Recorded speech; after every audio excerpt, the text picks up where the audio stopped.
Le secret d'un mémoire réussi, c'est déjà de bien comprendre à qui s'adresse ce travail.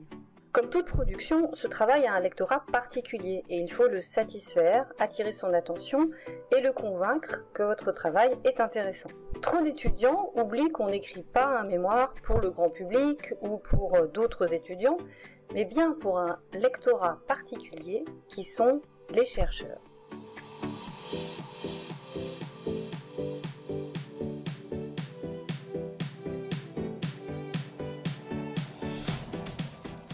Bonjour et bienvenue dans MDR, Mémoire de recherche, le podcast qui vous accompagne dans votre projet d'écriture d'un mémoire de recherche.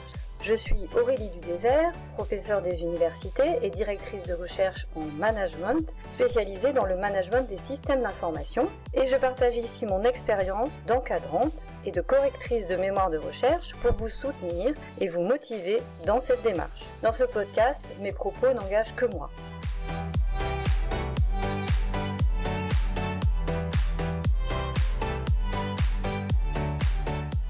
Dans cet épisode, je vais vous expliquer qui est votre lectorat et ce qu'il attend de vous. Quand je démarre un cours sur le mémoire de recherche, la première chose sur laquelle j'insiste, c'est que le mémoire de recherche a un lectorat particulier. Quand vous écrivez votre mémoire, vous n'êtes pas un journaliste, par exemple, qui veut attirer le lecteur avec des informations sensationnelles, qui vont être relayées, qui vont faire le buzz. Vous n'êtes pas non plus un écrivain, qui veut séduire le lecteur par de belles figures de style, de jolis mots. Enfin, vous n'êtes pas un praticien qui communique avec de grandes idées ou des slogans chocs pour convaincre et embarquer des collègues ou des clients. Votre lectorat est en réalité beaucoup plus centré que ça. Un mémoire de recherche est aussi ce qu'on appelle une production académique, c'est-à-dire qu'il va être produit à destination de l'académie. Et qu'est-ce que l'académie ? L'académie, c'est la communauté des chercheurs. En conséquence, pour réussir le mémoire, il faut comprendre les codes de ce groupe social, comprendre comment pensent les chercheurs pour pouvoir produire un livrable qui les satisfait. Pour prendre un exemple un peu trivial, c'est un peu comme si vous étiez un groupe de musique et que vous êtes invité à animer un mariage. Si vous êtes un groupe de musique qui fait par exemple de la musique rap, que vous êtes invité à un mariage, vous pouvez dire nous on est bon en rap, donc on va faire du rap. Sauf que dans un mariage, vous avez toutes les générations et vous avez des gens qui veulent danser principalement.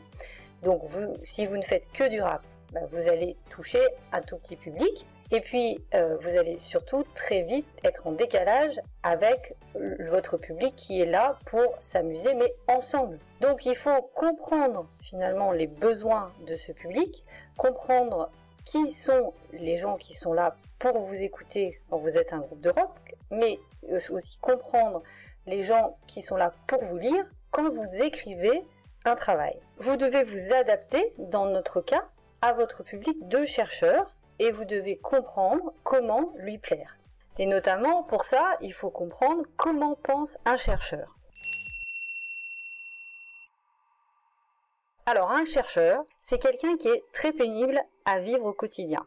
Pourquoi ? Parce qu'il ne prend rien pour acquis. Mais alors rien du tout. Il faut constamment le convaincre avec des faits. La question préférée du chercheur, c'est pourquoi ? Pourquoi est-ce que tu dis ça ? Qu'est-ce qui te le prouve ? Quelle est la source de ton information ? Etc.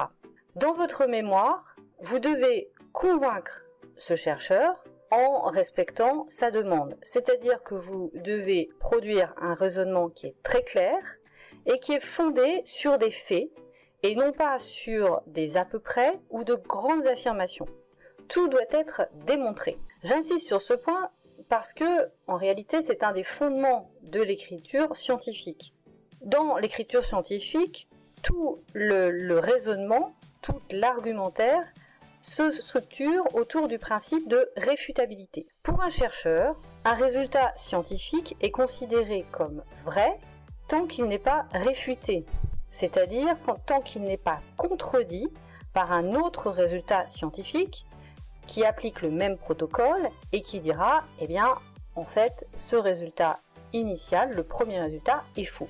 Et pour pouvoir s'assurer que le résultat est vrai, donc non réfutable, le chercheur doit pouvoir refaire toute la démarche de recherche décrite dans le mémoire en autonomie et vérifier qu'il arrive au même résultat. Donc, ce que je veux expliquer par là, c'est que c'est le fondement de la culture scientifique que d'être capable de refaire ce qui est proposé par un autre scientifique. Et dans le cadre de votre mémoire de recherche, en fait, vous allez jouer le rôle de scientifique, le rôle de chercheur. Donc il faut que votre travail soit capable de donner toutes les informations qui permettent aux chercheurs de refaire toute la démarche de recherche que vous affirmez et de vérifier si votre résultat est réfutable ou non.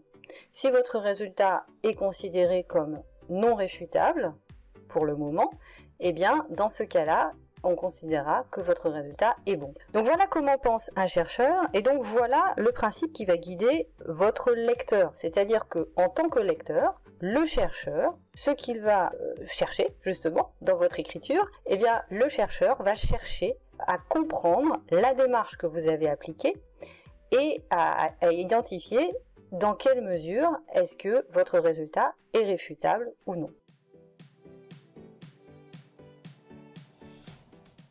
Alors, tout ça peut paraître assez abstrait, et donc maintenant, comment est-ce que vous, concrètement, vous pouvez satisfaire ce lecteur qui est celui qui va vous évaluer? Donc il faut savoir que dans les faits, le chercheur lecteur d'un mémoire de recherche ne va pas forcément refaire toute votre démarche de recherche pour vérifier si vos résultats sont réfutables ou non. Mais en général, nous avons, en tant que chercheurs, suffisamment l'habitude pour identifier les erreurs ou les failles dans les démarches de recherche ou pour se souvenir de démarches de recherche similaires qui ont eu d'autres résultats. C'est-à-dire que comme nous lisons beaucoup et nous sommes beaucoup dans le milieu des travaux que vous menez, nous nous souvenons d'autres travaux qui ont eu des protocoles similaires ou très proches et qui ont eu d'autres résultats. Donc, pour convaincre votre lecteur, il vous faut travailler votre argumentaire et pour bien qu'il soit convaincu de la pertinence de votre démarche.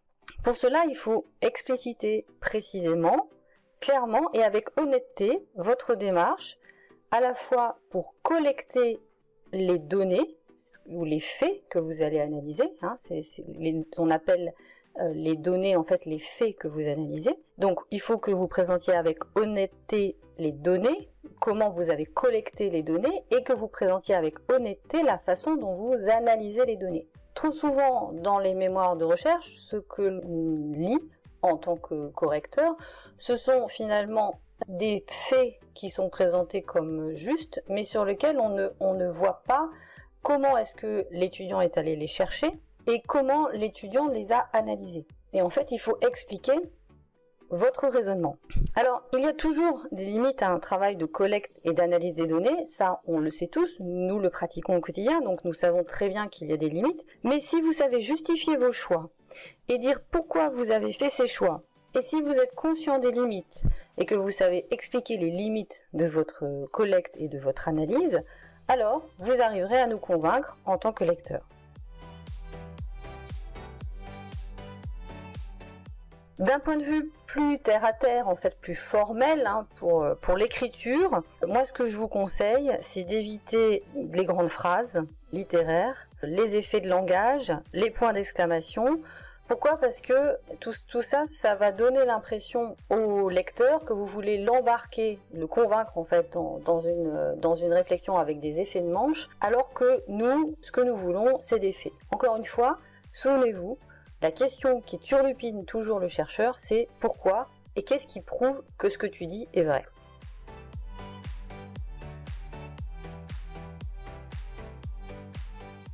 Je vous conseille d'expliquer clairement ce sur quoi vous travaillez en donnant des définitions.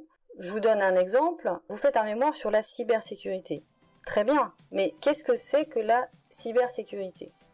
Pour un chercheur, ce mot peut recouvrir en fait plusieurs aspects. Même s'il est employé dans le langage courant, en réalité, dans le langage courant, chacun y met un petit peu ce qu'il veut. Et le chercheur va s'interroger et va tout de suite vous demander mais qu'est-ce que c'est que la cybersécurité ?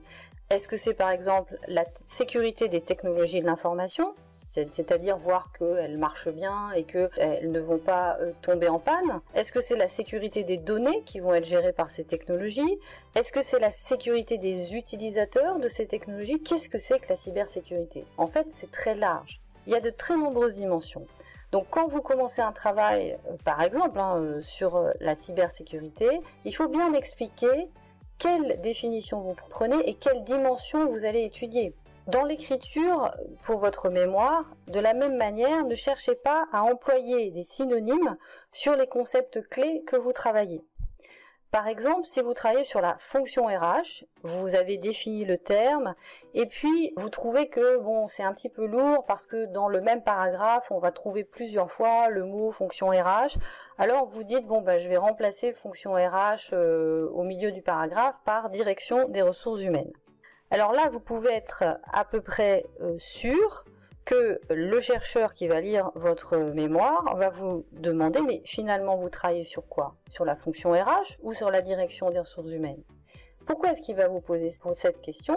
Eh bien tout simplement parce que le concept n'est pas le même. C'est-à-dire que la fonction RH, vous l'avez définie, vous avez choisi la façon dont vous le qualifiez, et la direction des ressources humaines, ça fait référence à un autre concept en recherche qui est défini de multiples manières. Donc évitez au maximum de remplacer par des synonymes, même si ça peut vous paraître lourd, eh bien c'est comme ça, nous voulons des faits et nous voulons des choses claires.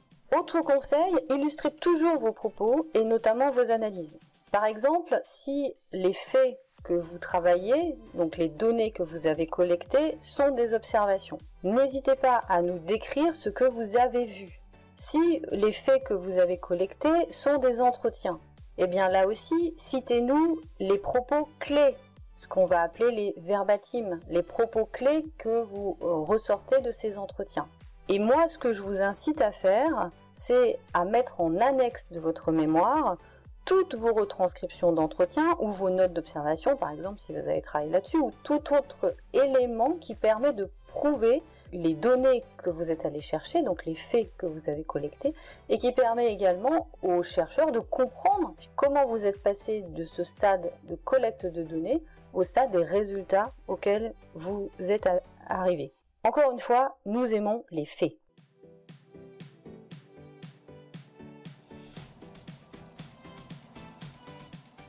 Enfin, sachez que le chercheur lit beaucoup de mémoires de toutes sortes. Alors, si vous voulez lui plaire, aidez-le. Aidez-le en travaillant aussi la forme. Le fond est très important, mais la forme nous aide beaucoup à comprendre et nous facilite la lecture. S'il vous plaît, évitez les fautes d'orthographe. On a beau le dire et le redire, c'est très pénible à lire. Nous détestons ça, vraiment. Alors, quelques petites fautes, ce n'est pas gênant, mais quand on a des fautes tout le temps, au bout d'un moment, on n'arrive plus à se concentrer sur la lecture. Et comme on en lit énormément des mémoires, eh bien, sachez que très vite, notre attention n'arrive plus à se focaliser.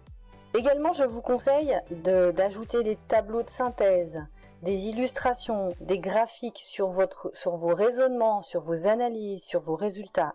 Cela nous aide aussi à comprendre les éléments clés de votre réflexion. Un beau document, bien fait, propre, nous fait toujours son petit effet.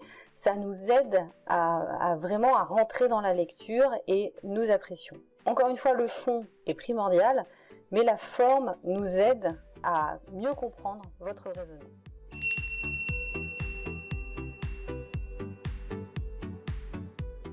En conclusion, sachez que votre mémoire est écrit pour ce public particulier que sont les chercheurs. Les chercheurs aiment les faits, les raisonnements clairs et argumentés, et ont l'habitude de lire beaucoup. Donc soyez clairs, précis, rigoureux, et vous remporterez l'adhésion de votre lectorat.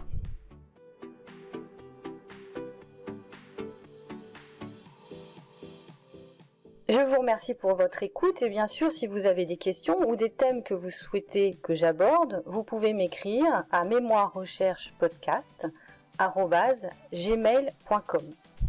Et si ce podcast vous intéresse, n'hésitez pas à le liker, à vous abonner et à le partager largement. À bientôt!